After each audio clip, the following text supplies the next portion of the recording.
آج کل بس جاتے جاتے اختتامی گفتگو اینڈ کرتے ہوئے لوگ یہ شکایت کرتے ہیں فلاں کی بیوی شادی شدہ ہونے کے بعد بھی دوسرے کے چکر میں ہے.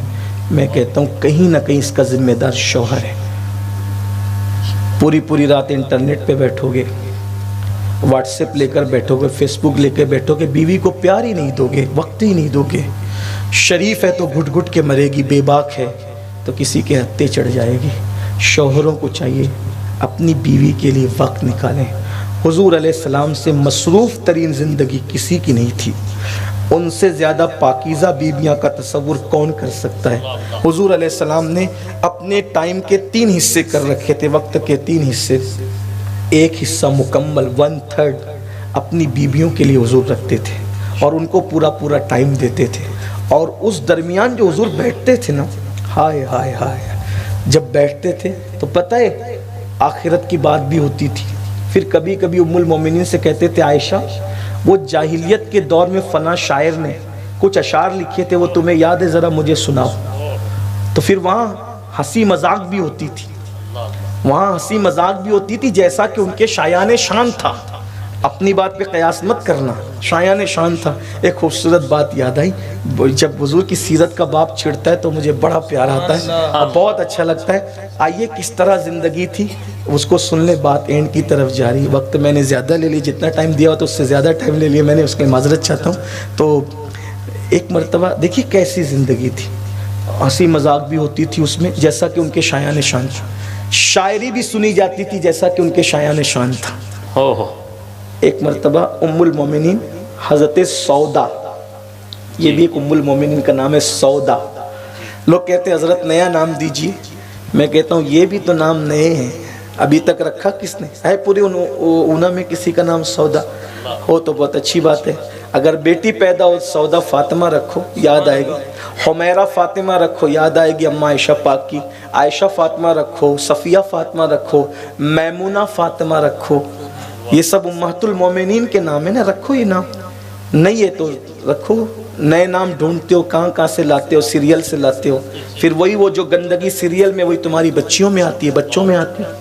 ام المومنین سیدہ سودا نے حضور علیہ السلام کو حلوہ بہت پسند تھا, حلوہ تیار کیا اور حلوہ تیار کر کے آقا علیہ السلام کی بارگاہ میں. اس دن باری تھی ام المومنین سیدہ عائشہ پاک کی. آقا علیہ السلام نے باری مقرر کر رکھی تھی, ایک دن ان کے یہاں رہیں گے, ایک دن ان کے یہاں رہیں گے, ایک دن ان کے یہاں رہیں گے. ایسا ہوتا تھا, باری قیام ہوتا تھا. تو حلوہ تیار کیا, اماں عائشہ پاک کی باری تھی, حلوہ لے کر پہنچی. پہنچنے کے بعد حضور بیٹھے تھے اماں عائشہ پاک کے ساتھ. تو حضور سے کہا حضور میں نے آپ کے لیے حلوہ بنایا. ایک بات تو بات ہی ہوتی ہے, کبھی کبھی ایسا ہوتا ہے پیر باپو آئے تو حضرت ذرا یہ کھاؤ نا, یہ ڈش میں نے آپ کے لیے بنائی. حالانکہ دسترخوان پہ 10 لوگ بیٹھے ہوتے ہیں لیکن ایک محبت کا اظہار ہوتا ہے, حضرت آپ کے لیے بنائی ہے. تو بہرحال نکل گیا زبان سے, حضور میں نے آج حلوہ آپ کے لیے بنایا ہے. تو سمجھانے کے لیے اب میں آپ کو بتا رہا ہوں, دیکھیے بات کیسے ہوتی ہے. حضور علیہ السلام نے جب یہ سنا کہ اماں سودا پاک کہہ رہی ہے میں نے حلوہ آپ کے لیے بنایا, تو حضور نے اشارہ کیا ان کو بھی کہو. ہائے آقا نے اشارہ فرمایا ان کو بھی کہو. اب جب حضور نے جیسی پیاری پیاری نرگس کی آنکھوں سے اشارہ کیا, وہ اشارے کو اماں عائشہ نے دیکھ لیا. ہائے ہائے, مختار کائنات ہے, ازدواجی زندگی کتنی خوبصورت ہے, دیکھ لیا. تو حضرت سودا نے پھر چونکہ حضور نے اشارہ کیا تو کہا عائشہ تم بھی, تمہارے لیے بھی. عائشہ نے کہا حضور نے کہا تو کہہ رہی ہو نا, میں نہیں کھاؤں گی حلوہ. کیونکہ عورتوں میں غیرت زیادہ ہوتی, غیرت عورتوں میں زیادہ ہوتی, اور وہ کوئی بری چیز نہیں ہے, عورتوں کی فطرت ہے. دیکھو اللہ نے جس میں جو رکھا ہے نا, جو رکھا ہے حکمت کے تحت رکھا ہے. کچھ لوگ کہتے ہیں عورتیں زیادہ بولتی ہیں. میں نے ایک مفکر سے پوچھا کہ حضرت عورتیں زیادہ بولتی, کہاں بیٹا زیادہ بولتی ہے, کیوں نہ بولے؟ کیونکہ باپ کو دیکھ کر بچے بولنا نہیں سیکھتے, ماں کو دیکھ کے بولنا سیکھتے. اگر ماں کم گو ہوگی تو بچے بولنا کیسے سیکھیں گے؟ تو بچوں کو سکھانے کے لیے قدرت نے عورتوں کو زیادہ بولنے کی عادت رکھی. یہ اس میں بھی یہ حکمت, ہر چیز میں حکمت ہے. اس لیے عورتیں کہیں چپ نہیں رہتی, لیکن اگر عورتیں جلسے میں چپ ہیں تو یہ غوث پاک کی کرامت ہے. یہ حضور علیہ السلام کا معجزہ ہے کہ ان کے ذکر کو سن کر کے عورتیں چپ ہیں ماشاءاللہ. حالانکہ یہ کسی دور میں چپ نہیں رہی, لیکن اگر ذکر رسول سن کر چپ ہے تو یہ بڑے کرم کی بات ہے, بڑے کرم کے فیصلے, یہ بڑے نصیب کی بات ہے. میں خواتین کو سلام کرتا ہوں کہ وہ لوگ چپ رہ کر کے ذکر مصطفیٰ سنتی ہیں. تو کہا میں نے نہیں کھانا, میں نہیں کھاؤں گا. حضور نے کہا نا میں نہیں کھاؤں. سرکار نے, میں عائشہ کہہ رہی ہے نا تو کھا لو. تو کہا نہیں میں نے نہیں کھانا, میں نہیں کھاؤں گی یا رسول اللہ. تب حضرت سودا, کتنا پیار تھا ان کے درمیان, کیسا فری ماحول تھا, کس طرح کا جب وہ انداز زندگی تھا. عائشہ کھاؤ, کہہ رہی ہوں نا کھاؤ تو کھاؤ. کہ میں نے نہیں کھانا, میں نہیں کھاؤں گی. اگر نہیں کھاؤ گی یہ حلوہ اٹھا کے تیرے منہ پہ مل دوں گی.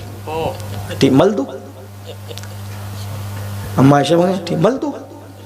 انہوں نے حلوہ لیا اور لے کر وہ حلوہ ام المومنین کے چہرے پہ ملتے. حضور علیہ السلام یہ منظر دیکھ کر بہت ہنسے جیسا کہ ان کی شان ہے. حضور کو ہنسی آ گئی کیونکہ دو ازواج پاک اس شان کے ساتھ اظہار محبت کر رہی ہیں کہ انہوں نے حلوہ مل دیا. اب اس کے بعد ان کے منہ پہ حلوہ ملا گیا تو آقا نے فرمایا عائشہ اس نے تمہارے منہ پہ حلوہ ملا ہے نا, تو اب تمہارا بھی حق ہے کہ تم ان کے منہ پہ مل دو. اور اس وقت آقا کریم صلی اللہ علیہ وآلہ وسلم کی پیاری زوجہ اما سودا پاک رضی اللہ تعالیٰ عنہ ام المومنین سیدہ عائشہ صدیقہ سے کچھ جسامت میں زیادہ تھی, تو ام المومنین سیدہ عائشہ صدیقہ کا ہاتھ وہاں تک پہنچے. آقا نے فرمایا عائشہ میں تمہاری مدد کرتا ہوں, رکو. اور حضور علیہ السلام اما سودا کے پیچھے کی طرف گئے اور ان کے دونوں ہاتھ پیچھے کی طرف لے لیے. کہا عائشہ تمہاری باری ہے, جلدی ان کو حلوہ ملو. اور اس کے بعد ام المومنین سیدہ سودا کے چہرے پہ اما عائشہ حلوہ ملتی رہی, وہ بھی ہنستی رہی, وہ بھی ہنستی رہی, اور حضور علیہ السلام بھی ہنستے رہے شان سے کہ حضور کی داڑھ مبارک نظر آئی. یہ اللہ کے رسول کے گھر کا ماحول تھا. روایت کو میں نے کچھ شرح کے ساتھ پیش کیا. ہمارے گھر میں یہ ماحول کب آئے گا؟ ہم تو گھر میں پہنچتے تو مونچوں پہ تاؤ دیتے, پانی لاؤ, چائے بنانے کے لیے اتنی تاخیر کیسے ہو گئی, کھانا ٹھنڈا کیسے ہو گیا. آقا علیہ السلام کی پاک ازواج بیمار ہوتی تو حضور علیہ السلام ان کے حصے کے کام خود کیا کرتے تھے. وہ انسان ہے میرے بھائی, انسان. عورتیں انسان ہیں, ان کے ساتھ انسانوں جیسا سلوک. حضرت غلطی بہت کرتی ہے. ہم نے کہا تم نے نکاح انسان سے کیا ہے. عورتیں کہتی ہیں شوہر غلطی بہت کرتا ہے, شوہر کہتا ہے عورتیں بہت غلطی کرتی ہیں. میرے بھائیوں نکاح انسان سے کیا ہے نا, تو جب نکاح انسان سے کیا تو انسان ہی تو غلطی کرتا ہے.